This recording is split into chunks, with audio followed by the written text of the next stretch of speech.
தியேட்டரில் இந்த வாரம் ரிலீஸ் ஆகிட்டு சக்ஸஸ்ஃபுல்லாக ரன் ஆகிட்டு இருக்கிற இந்த 2 படத்தை பற்றி தான் நம்ம இன்னைக்கு ரிவ்யூ பார்க்க போகிறோம். அதாவது ஃபஸ்ட்டு பார்க்கக்கூடிய படம் என்னென்னு பார்த்தீங்கன்னா மாமன். இந்த கதை பார்த்தீங்க அப்படின்னா ஆக்டர் சூரியோடைய தான் அப்படின்னு சொல்லிட்டு நம்ம ப்ரீவியஸ் வீடியோவில் பார்த்துருந்தோம். அந்த லிங்க்கை நான் வந்து டிஸ்கிரிப்ஷனில் கொடுக்குறேன் பாருங்கள். அதாவது தன்னுடைய அக்காவுக்கு கல்யாணம் ஆகிட்டு 10 வருஷம் கழிச்சு தான் குழந்தை பிறகுது அப்படின்றனால அந்த குழந்தை மேலே சூரிக்கு ரொம்பவே பாசம்.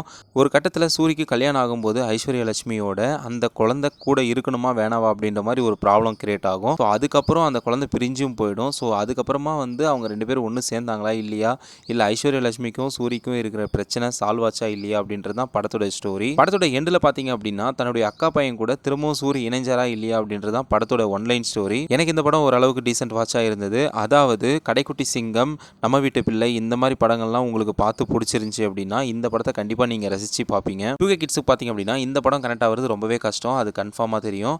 அண்ட் தென் பார்த்தீங்க அப்படின்னா இந்த படம் கொஞ்சம் லென்த்தாக இருக்கிற மாதிரி ஃபீல் ஆச்சு. பட் சூரியோட ஆக்டிங் வந்து பார்த்தீங்கன்னா ரெகுலராக அந்த நக்கல் நயாண்டி இதெல்லாம் இருக்கும் இல்லைங்களா, அதெல்லாம் கொஞ்சம் கம்மியாக பண்ணிவிட்டு ஆக்டிங்கில் நிறைய ஃபோக்கஸ் பண்ணியிருக்காரு இந்த படத்தில். கேரக்டர் ட்ராப் பண்ண விதம் பார்த்திங்க அப்படின்னா ரொம்பவே நல்லா இருந்தது. அந்த அக்கா பையன் சொன்னேன் இல்லைங்களா, அந்த சின்ன பையனை விட்டுட்டு வேறு யாராவது போட்டிருந்தா இந்த படத்துடைய சென்டிமெண்ட் இன்னும் கொஞ்சம் நல்லா எஃபெக்டிவாகவே இருந்திருக்கும். ஸோ அது மட்டும் கொஞ்சம் லேக் அடிக்கிற மாதிரி இருந்தது. சூரிக்கிட்ட ஒரு ப்ளஸ் பாயிண்ட் இருக்குங்க. அதாவது இந்த ஸ்டோரியை வந்து கரெக்டாக செலக்ட் பண்ணிவிட்டு நடிக்கிறாரு. அதாவது விடுதலை 2 அண்ட் தென் பார்த்திங்கன்னா கொட்டுக்காளி, அதுக்கடுத்து இந்த மாமன். ஸோ இந்த படத்துடைய ஸ்டோரியெல்லாம் பார்த்திங்க அப்படின்னா நிஜமாவே நல்லா இருக்குது. வெயிட் பண்ணி பார்க்கலாம். நெக்ஸ்ட் படம் மண்டாடி வருது, டிடி நெக்ஸ்ட் லெவல். ஸோ இந்த படத்துடைய எதிர்பார்ப்பு ஃபேன்ஸ் மத்தியில் கொஞ்சம் அதிகமாகவே இருந்தது. ஏன்னா படம் ரிலீஸ் ஆகிறதுக்கு முன்னாடி ட்ரைலர் கட்டில் ரொம்பவே எதிர்பார்த்துட்டு இருந்தாங்க. பட் ஆனால் அது கொஞ்சம் ஸ்பாய்லர் ஆன மாதிரி தாங்க இருந்தது தேட்டருக்கு போயிட்டு அப்புறம். மூவி ரிவ்யூவராக இருக்கிற சந்தானத்துக்கு ஒரு தேட்டர்லேருந்து டிக்கெட் ஃப்ரீயாக ப்ரொவைட் பண்ணுறாங்க, எங்கள் படத்தை வந்து பார்த்துட்டு ரிவ்யூ கொடுங்க அப்படின்னு சொல்லிட்டு.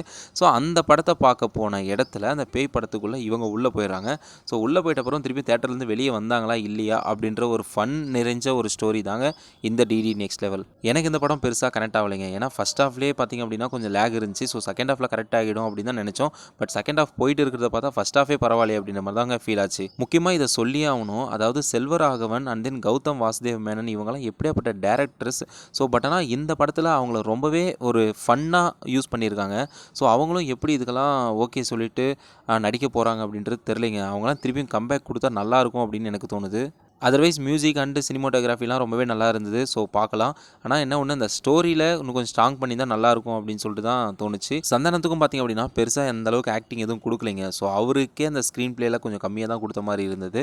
ஸோ ஓப்பனாக சொல்லணும்னா இந்த படத்தை வந்து எதிர்பார்த்த மாதிரி இல்லை. ஸோ நம்ம 24 என்டர்டைன்மெண்ட் யூடியூப் சேனல் மூலயமா இந்த 2 படத்தில் எது பெஸ்ட்டுன்னு நம்மளை கேட்டால் நான் வந்து மாமன் படத்தை தான் சொல்லுவேன். So one of the best film of this week. உங்களுக்கு எந்த படம் பிடிச்சிருக்கு அப்படின்னு சொல்லிட்டு மறக்காமல் கமெண்ட் செக்ஷனில் கமெண்ட் பண்ணுங்கள். இந்த மாதிரி வீடியோவை பார்க்கறதுக்கு நம்ம பேஜை மறக்காமல் சப்ஸ்கிரைப் பண்ணிக்கோங்க. இன்னொரு நல்ல வீடியோவில் சந்திப்போம். நன்றி, டாடா, பை.